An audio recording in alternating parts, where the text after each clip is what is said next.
Good afternoon and welcome to Pakistan Today News from our New York studio. I'm Chris Taylor. We begin with developments surrounding U.S.-Iran diplomacy.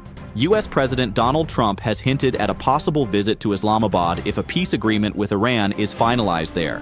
Speaking to reporters at the White House, President Trump expressed optimism that a deal to end the ongoing conflict is close, claiming Tehran has agreed to almost everything. He added that if the agreement is signed in Islamabad, he may personally attend, saying, "They want me."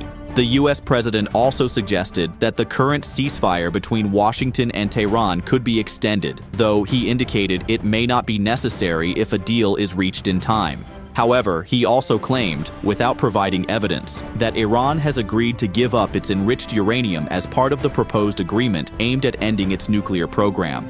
In a related development, President Trump has also announced that Israel and Lebanon are set to begin a 10-day ceasefire within hours. According to him, the temporary truce is intended to ease rising tensions and create space for further diplomatic engagement. The announcement comes amid escalating cross-border hostilities and increasing international calls for de-escalation in the region. The United Nations has welcomed this move. Secretary General Antonio Guterres described the ceasefire as a positive step toward reducing tensions. In a statement posted on X, he praised the United States for facilitating the agreement and expressed hope that the truce would open the door for meaningful negotiations toward a long-term solution.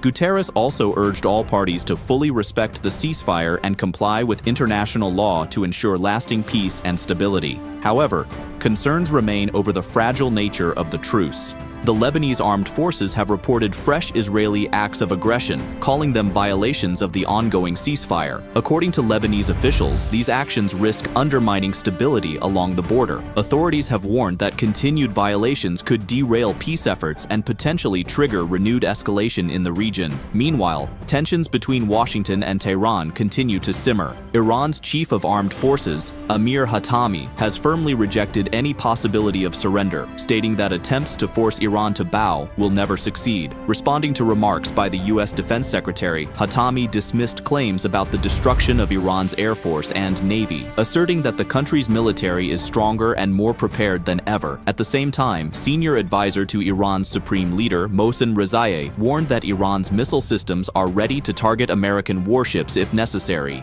He also cautioned that any attempt to impose a naval blockade on Iran would fail. Turning now to Pakistan's diplomatic engagements, Prime Minister Shehbaz Sharif attended the Antalya Diplomacy Forum in Turkey, where he presented Pakistan's perspective on key global and regional issues. The visit marks the third leg of his tri-nation tour, following stops in Saudi Arabia and Qatar. During the forum, the Prime Minister emphasized Pakistan's commitment to peace, stability, and diplomatic engagement amid ongoing Middle East tensions. On the sidelines, he also held a key bilateral meeting with Turkish President Recep Tayyip Erdogan, aimed at further strengthening ties between the two countries. For more on Pakistan's diplomatic efforts, we go to our Islamabad correspondent, Sarah William. Thank you, Chris. Prime Minister Shehbaz Sharif's participation in the Antalya Diplomacy Forum highlights Pakistan's increasing role in regional diplomacy at a time of heightened global tensions. Officials say the Prime Minister used the platform to advocate for peaceful resolutions and stronger international cooperation, particularly regarding the Middle East crisis. His meeting with President Erdogan is being seen as a step toward deepening strategic and economic ties between Pakistan and Turkey.